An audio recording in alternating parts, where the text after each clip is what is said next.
ಕರ್ನಾಟಕದ ಮತ್ತೊಬ್ಬ ಅತ್ಯಂತ ಜನಪ್ರಿಯ ರಾಜಕಾರಣಿಯಾಗಿದ್ದವರು, ಕರ್ನಾಟಕದ ಮುಖ್ಯಮಂತ್ರಿ ಆಗಿದ್ದಂಥವರು. ಅದೆಲ್ಲದಕ್ಕಿಂತ ಹೆಚ್ಚಾಗಿ ನಮಗೇನಾದರೂ ಒಂದು ಸ್ಫೂರ್ತಿಯ ಚೇತನವಾಗಿ ಏನಾದರೂ ತಕ್ಷಣಕ್ಕೆ ಒಳೆಯೋ ಹೆಸರು ಅಂತ ಅಂದ್ರೆ ಆ ಕಾಲದಲ್ಲಿ ಗುಂಡೂರಾವ್ ಅವರು. ನಾವು ಕಾಲೇಜಿನ ವಿದ್ಯಾರ್ಥಿ ಜೀವನದಲ್ಲಿ ಗುಂಡೂರಾವ್ ಅಂತ ಅಂದರೆ ನಾವು ಅವರನ್ನು ನೋಡೋದಕ್ಕೆ ಅಂತಲೇ ಹೋಗ್ತಾ ಇದ್ವಿ, ಅವರ ಮಾತುಗಳನ್ನ ಕೇಳೋದಕ್ಕೆ ಹೋಗ್ತಾ ಇದ್ವಿ. ಅಂತಹ ಒಬ್ಬ ಧೀಮಂತ ನಾಯಕನ ಮಗನಾಗಿ ಇವತ್ತು ಕರ್ನಾಟಕದಲ್ಲಿ ಯುವಕರ ಒಂದು ದೊಡ್ಡ ಪಡೆಯನ್ನೇ ಕಟ್ಟಿ ಬೆಂಗಳೂರು ನಗರದಲ್ಲಿ ಇಂತಹ ಎಲ್ಲ ಕಡೆಗಳಲ್ಲೂ ಕೂಡ ಬೇರೆ ಬೇರೆ ಥರದ ವಾತಾವರಣ ಇದ್ದಾಗ ಗಾಂಧಿನಗರದಂತಹ ಒಂದು ಅತ್ಯಂತ ಕ್ಲಿಷ್ಟವಾದಂಥ ಕ್ಷೇತ್ರದಲ್ಲಿ ಕಾಂಗ್ರೆಸ್ ಪಕ್ಷವನ್ನು ಗೆಲ್ಲಿಸೋದ್ರ ಜೊತೆಗೆ ತಮ್ಮ ವೈಯಕ್ತಿಕ ದೊಡ್ಡ ಸಾಧನೆಯನ್ನು ಮಾಡಿರ್ತಕ್ಕಂಥವರು ಸನ್ಮಾನ್ಯ ಶ್ರೀ ದಿನೇಶ್ ಗುಂಡೂರಾವ್ ಅವರು. ದಿನೇಶ್ ಗುಂಡೂರಾವ್ ಇವತ್ತಿನ ದಿನದಲ್ಲಿ ಬೆಂಗಳೂರಿನಲ್ಲಿ ಅತ್ಯಂತ ದೊಡ್ಡ ನಾಯಕರಾಗಿ ಇವತ್ತು ಹೊರಹೊಮ್ಮಿರ್ತಕ್ಕಂಥದ್ದು ನಿಜವಾಗ್ಲೂ ಕೂಡ ಎಲ್ಲ ಯುವಕರು ಕೂಡ ಸಂತೋಷದ ವಿಚಾರ. ಈಗ ದಿನೇಶ್ ಗುಂಡೂರಾವ್ ಅವರು ಈ ಕಾರ್ಯಕ್ರಮವನ್ನು ಉದ್ಘಾಟಿಸಿದ್ದಾರೆ. ಕೆಲವು ಮಾತುಗಳನ್ನ ಈ ಸಂದರ್ಭದಲ್ಲಿ ಮಾತನಾಡ್ತಾರೆ.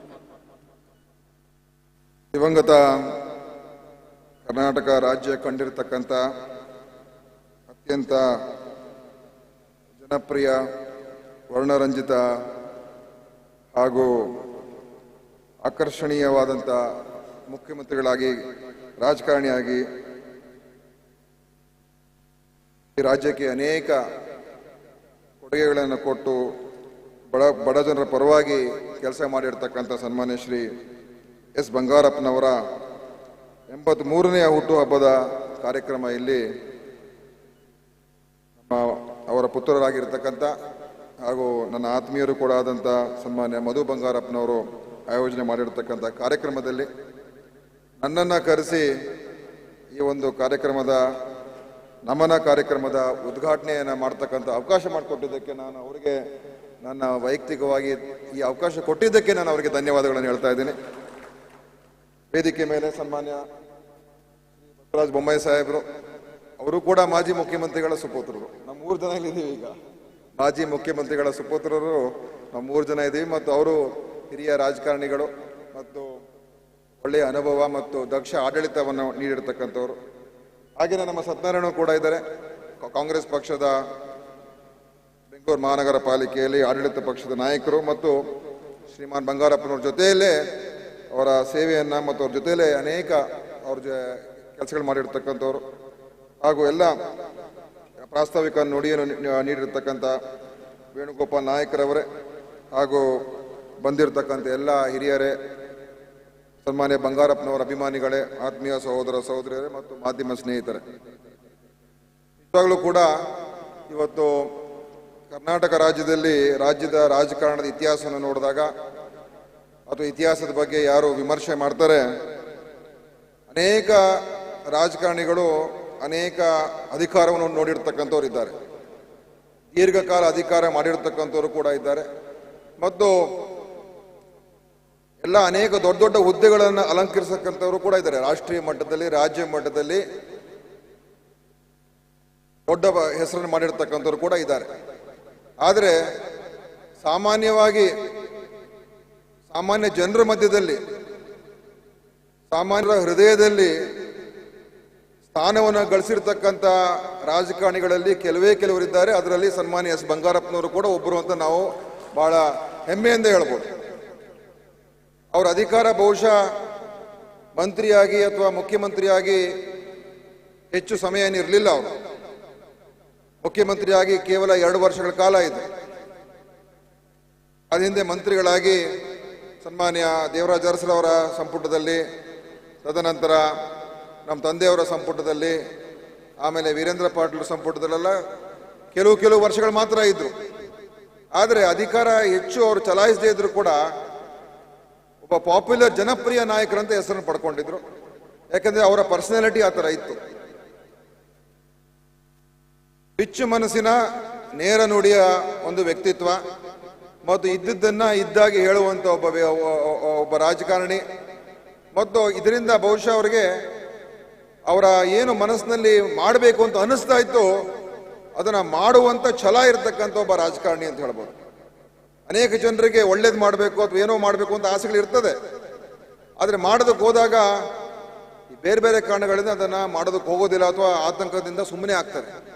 ಆದರೆ ಸನ್ಮಾನ್ಯ ಬಂಗಾರಪ್ಪನವರು ಅವರ ಕಾರ್ಯಕ್ರಮಗಳು ಇವತ್ತು ಕೂಡ ಏನು ಕೊಟ್ಟಿದ್ದಾರೆ, ಅದರಲ್ಲೂ ಕೂಡ ಆಶ್ರಯ, ಆರಾಧನಾ ಈ ಯೋಜನೆಗಳೇನಿದೆ ಇವತ್ತು ಅದು ಎಲ್ಲ ಸರ್ಕಾರಗಳ ಶಾಶ್ವತವಾದಂಥ ಕಾರ್ಯಕ್ರಮಗಳಾಗಿ ಇವತ್ತು ನಮ್ಮ ಮುಂದೆ ನಿಂತಿರತಕ್ಕಂಥದ್ದು, ಅದೆಲ್ಲ ಅವರ ಕೊಡುಗೆ ಅಂತ ಇವತ್ತು ನಾವು ಹೇಳ್ಬೋದು. ಅದರಿಂದ ಇವತ್ತು ಅವ್ರ ಬಗ್ಗೆ ನಾವು ಭಾಷಣ ಮಾಡೋದಕ್ಕೆ ಬಹಳಷ್ಟು ಇದೆ. ಅನೇಕ ರೀತಿಯಲ್ಲಿ ಅವರು ಒಂದು ಕಾಂಟ್ರವರ್ಷಿಯಲ್ ರಾಜಕಾರಣಿ ಕೂಡ ಆಗಿದ್ರು.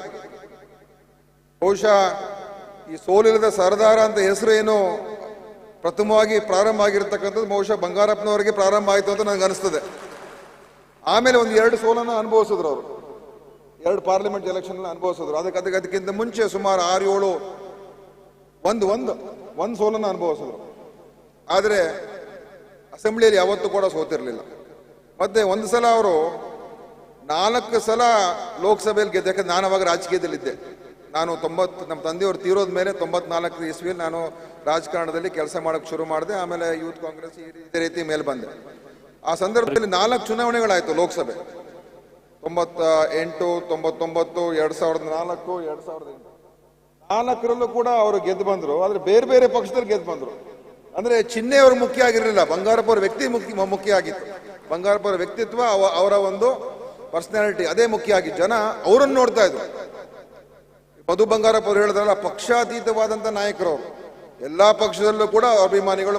ಮತ್ತೆ ನನಗನ್ಸುತ್ತೆ ಇಡೀ ರಾಜ್ಯದಲ್ಲಿ ಈಗಲೂ ಕೂಡ ನಾನು ಹಲವಾರು ಕಡೆ ಹೋಗ್ತೀವಿ, ಅನೇಕ ಊರುಗಳಲ್ಲಿ, ಹಳ್ಳಿಗಳಲ್ಲಿ, ಬೇರೆ ಬೇರೆ ನಗರಗಳಿಗೆ ಹೋದಾಗ ಅನೇಕ ಜನ ಈಗಲೂ ಕೂಡ ಸರ್ ನಮ್ಮ ಹತ್ರ ಬಂದು ಪರಿಚಯ ಮಾಡ್ಕೊಳ್ತಾರೆ, ಸರ್ ನಾವು ಬಂಗಾರಪ್ಪ ಅವ್ರ ಫಾಲೋವರ್. ಅಂದರೆ ಪ್ರತಿಯೊಂದು ಊರಿನಲ್ಲೂ ಒಬ್ಬ ಅಭಿಮಾನಿ, ಒಬ್ಬ ಫಾಲೋವರ್ ಇರ್ತಕ್ಕಂಥ ನಾಯಕರು ಅಂತ ಹೇಳಿದ್ರೆ ಅದು ನಮ್ಮ ಬಂಗಾರಪ್ಪ ಅವರಾಗಿದೆ. ಎಲ್ಲ ಊರಿನಲ್ಲೂ ಕೂಡ ಇದ್ರು. ಈ ರೀತಿಯಾದಂಥ ಒಂದು ಮನಸ್ಸನ್ನ ಗೆಲ್ಲುವಂಥದ್ದು ಸುಲಭವಾದ ಕೆಲಸ ಏನಲ್ಲ. ಎಷ್ಟೋ ಜನ ಒಳ್ಳೆ ಆಡಳಿತ ಕೊಟ್ಟಿದ್ದಾರೆ, ಬೇರೆ ಬೇರೆ ಒಳ್ಳೊಳ್ಳೆ ಕೆಲಸಗಳು ಮಾಡಿದ್ದಾರೆ, ಮಾಡಿಲ್ಲ ಅಂತ ಹೇಳೋದಿಲ್ಲ. ಆದರೆ ಜನರ ಮನಸ್ಸನ್ನ ಗೆಲ್ಲುವಂಥದ್ದು, ಜನನಾಯಕನಾಗ್ತಕ್ಕಂಥದ್ದು ಏನಿದೆ ಅದು ನಿಜವಾಗ್ಲೂ ಕೂಡ ಅದು ಬಹಳ ವಿರಳವಾಗಿರ್ತಕ್ಕಂಥ ಒಂದು ವಿಷಯ. ಆದ್ದರಿಂದ ಬಂಗಾರಪ್ಪನವರ ಅನೇಕ ಆ ಒಂದು ಪಂಕ್ತಿಯಲ್ಲಿ ಸನ್ಮಾನ್ಯ ಬಂಗಾರಪ್ಪನವ್ರು ಬರ್ತಾರೆ.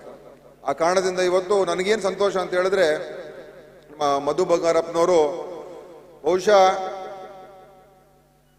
ಅವರ ತಂದೆ ಅಥವಾ ಅವರ ಕುಟುಂಬದ ಬಗ್ಗೆ ಅವ್ರಲ್ಲಿರ್ತಕ್ಕಂಥ ಒಂದು ಸೇವಾ ಮನೋಭಾವ ಮತ್ತು ಪ್ರೀತಿ ಪ್ರೇಮ ಏನಿದೆ, ಬಹುಶಃ ಒಬ್ಬ ಅತ್ಯಂತ ಯಾವ ಮಗನೂ ಕೂಡ ಇಷ್ಟೊಂದು ತನ್ನ ತಾಯಿ ತಂದೆ ಕುಟುಂಬದ ಬಗ್ಗೆ ಆಲೋಚನೆ ಮಾಡ್ತಕ್ಕಂಥ ಬಹುಶಃ ಯಾವ ವ್ಯಕ್ತಿ ಕೂಡ ನಮ್ಮ ಮಧು ಬಂಗಾರಪ್ಪನ ಥರ ಇಲ್ಲ. ಅಷ್ಟೊಂದು ಕಳಕಳಿ ಕಾಳಜಿ ನಾನು ನೋಡಿದ್ದೇನೆ. ಅವ್ರು ಯಾವಾಗಲೂ ಕೂಡ ಅಪ್ಪಾಜಿಯವರು, ಅವ್ರ ತಂದೆಯವ್ರ ಬಗ್ಗೆ ಮಾತಾಡ್ತಾನೆ ಇರ್ತಾರೆ. ಮತ್ತು ಆ ನಿಜವಾದಂಥ ಕಳಕಳಿ, ಅವ್ರ ಹೆಸರನ್ನು ಉಳಿಸ್ಕೊಂಡು ಹೋಗಬೇಕು, ಅದನ್ನ ಹೆಸರನ್ನು ಬೆಳೆಸಬೇಕು, ನಾನು ಕೂಡ ಆ ಒಂದು ದಿಕ್ಕಿನಲ್ಲಿ ಹೋಗಬೇಕು ಅಂತ ಪ್ರಯತ್ನ ಮಾಡ್ತಾ ಇರ್ತಕ್ಕಂಥವ್ರು ನಮ್ಮ ಮಧು ಬಂಗಾರಪ್ಪನವರು. ಆದ್ದರಿಂದ ಅವ್ರಿಗೆ ಈ ಕಾರ್ಯಕ್ರಮವನ್ನು ಮಾಡ್ತಾ ಇರೋದೇ ಅದಕ್ಕೊಂದು ಸಂಕೇತ. 5 ವರ್ಷಗಳ ಕಾಲ ಸತತವಾಗಿ ಮಾಡ್ಕೊಂಡು ಬಂದಿದ್ದಾರೆ.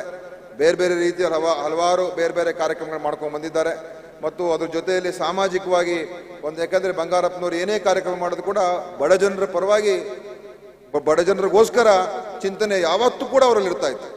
ಅದನ್ನೇ ಇವತ್ತು ಮಧು ಅವರು ಕೂಡ ಮಾಡ್ಕೊಂಡು ಬಂದು ಇವತ್ತು ಮುನ್ನಡೆಸ್ತಾ ಇದ್ದಾರೆ. ಅದು ಹೆಚ್ಚು ನಾನು ಸಮಯ ತೆಗೆದುಕೊಳ್ಳೋಕೆ ಹೋಗೋದಿಲ್ಲ, ಯಾಕಂದ್ರೆ ಇವತ್ತು 3-4 ಕಾರ್ಯಕ್ರಮಗಳು ಒಟ್ಟಿಗೆ ಇದೆ.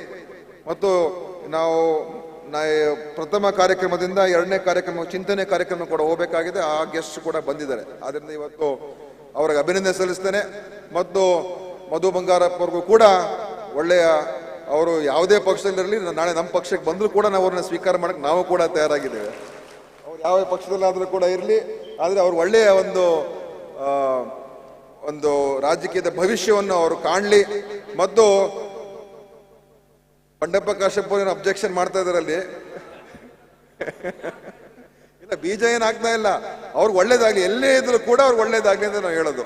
ಯಾಕಂದ್ರೆ ಒಳ್ಳೆಯ ಕಳಕಳಿ ಇರ್ತಕ್ಕಂಥ ಒಬ್ಬ ರಾಜಕಾರಣಿ, ಮತ್ತು ಅವರಿಗೆ ಭವಿಷ್ಯದಲ್ಲಿ ಎಲ್ಲ ರೀತಿಯ ಒಂದು ರಾಜಕೀಯ ಕ್ಷೇತ್ರದಲ್ಲಿ ಹೆಚ್ಚಿನ ಶ್ರೇಯಸ್ಸನ್ನ ಮತ್ತು ಜನರಿಗೆ ಒಳ್ಳೆ ಕೆಲಸ ಮಾಡ್ತಕ್ಕಂಥ ಅವಕಾಶ ಅವರಿಗೆ ಸಿಗಲಿ ಅಂತ ಸಂದರ್ಭದಲ್ಲಿ ಹೇಳಿ, ನನ್ನನ್ನು ಕೂಡ ಸನ್ಮಾನ್ಯ ಬಂಗಾರಪ್ಪನವ್ರ ಬಗ್ಗೆ ಮಾತನಾಡ್ತಕ್ಕಂಥ ಅವಕಾಶ ಕೊಟ್ಟಿದ್ದಕ್ಕೆ ನನಗೆ ನಿಜವಾಗ್ಲೂ ಕೂಡ, ಯಾಕಂದ್ರೆ ತಂದೆಯವರು ಅವರು ಕೂಡ ತುಂಬಾ ಆತ್ಮೀಯ ಸ್ನೇಹಿತರಿಂದ ಅವರು ಸ್ನೇಹನೂ ಇತ್ತು, ವೈರತ್ವನೂ ಕೂಡ ಇತ್ತು, ಒಂದಾಗೂ ಇರ್ತಾ ಇದ್ರು ಅವರಲ್ಲಿ. ಯಾಕಂದ್ರೆ ರಾಜಕೀಯ ಕ್ಷೇತ್ರದಲ್ಲಿ ಹಾಗೆ ಆಗ್ತದೆ.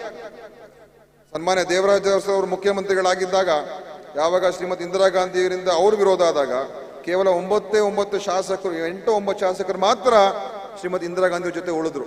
ಅದರಲ್ಲಿ ಆರ್ ಗುಂಡೂರಾವ್ ಅವರು, ಎಸ್ ಬಂಗಾರಪ್ಪನವರು, ವೀರಪ್ಪ ಮೊಯ್ಲಿ ಅವರು, ಧರಮ್ ಸಿಂಗ್ ಅವರು, ಈ 4-5-6 ಜನ ಸನ್ಮಾನ್ಯ ಇಂದಿರಾ ಗಾಂಧಿ ಅವ್ರ ಜೊತೆ ಉಳ್ಕೊಂಡ್ರು. ಮತ್ತು ಆ ಒಂದು ಸಂದರ್ಭದಲ್ಲಿ ಅವರು KPCC ಅಧ್ಯಕ್ಷರಾಗಿದ್ದರು, ನಮ್ಮ ತಂದೆಯವರು ವಿರೋಧ ಪಕ್ಷದ ನಾಯಕರಾಗಿದ್ದರು. ಆಗ ನಮ್ಮ ತಂದೆಯವರಿಗೆ ಮುಖ್ಯಮಂತ್ರಿಗಳಾಗುವಂಥ ಅವಕಾಶ ಸಿಕ್ತು. ಆ ಕಾರಣದಿಂದ ಅವರಲ್ಲಿ ಈ ಇತ್ತು ಆಂತರಿಕ ಪರಸ್ಪರ, ಯಾಕಂದ್ರೆ ಇಬ್ಬರು ದೊಡ್ಡ ನಾಯಕರು, ಇಬ್ಬರು ಜನಪ್ರಿಯ ನಾಯಕರು, ಅದಿದ್ದೇ ಇರ್ತಕ್ಕಂಥದ್ದೇ. ಆದರೆ ಇಬ್ರಿಗೂ ಕೂಡ ವಿಶಾಲ ಮನೋಭಾವ, ದೊಡ್ಡ ಮನಸ್ಸು ಇರ್ತಕ್ಕಂಥ ನಾಯಕರು. ಇವತ್ತು ರಾಜಕಾರಣದಲ್ಲಿ ಅಂಥ ನಾಯಕತ್ವ ಕೂಡ ಉಳಿಸ್ಕೋಬೇಕಾಗ. ಯಾಕಂದ್ರೆ ಸಣ್ಣ ಸಣ್ಣ ವಿಚಾರಕ್ಕೆ ಇವತ್ತು ನಾವು ನೋಡ್ತೀವಿ, ವೈರತ್ವವನ್ನ, ದ್ವೇಷವನ್ನ ಮತ್ತು ಸಾಧಿಸ್ತಕ್ಕಂಥ ಕೆಲಸಗಳನ್ನ ಮಾಡ್ತಕ್ಕಂಥದ್ದು ಇವತ್ತು ಅನೇಕ ಸಂದರ್ಭಗಳನ್ನ ನಾವು ನೋಡ್ತೀವಿ. ಅದರಿಂದ ರಾಜಕೀಯ ವೈರತ್ವ ಇದ್ರೂ ಕೂಡ ರಾಜಕೀಯ ಸ್ನೇಹ ಕೂಡ ಇರಬೇಕು, ಪರಸ್ಪರ ಗೌರವ ಇರಬೇಕು, ಮತ್ತು ಈ ಕೆಸರು ಚೆಲ್ಲಾಟ ಮಾಡ್ತಕ್ಕಂಥದ್ದು ಕೂಡ ಆಗಬಾರ್ದು. ಆ ರೀತಿಯಾಗಿ ಹೋಗ್ತಕ್ಕಂಥದ್ದು ಬಹಳ ಮುಖ್ಯ ಅಂತ ಹೇಳಿ ಅದನ್ನೆಲ್ಲ ಕೂಡ ನನಗೆ ಜ್ಞಾಪಕ ಮಾಡ್ಕೊಳ್ತಕ್ಕಂಥ ಅವಕಾಶ ಆಗಿದೆ ಅಂತ ಹೇಳ್ತಾ ಇವತ್ತು ನನಗೆ ಕೂಡ ಕರೆಸಿದ್ದಕ್ಕೆ ಮತ್ತೊಮ್ಮೆ ಧನ್ಯವಾದ ಅರ್ಪಿಸಿ ಮಾತನ್ನು ಮುಗಿಸ್ತೇನೆ. ಜೈ ಹಿಂದ್, ಜೈ ಕರ್ನಾಟಕ.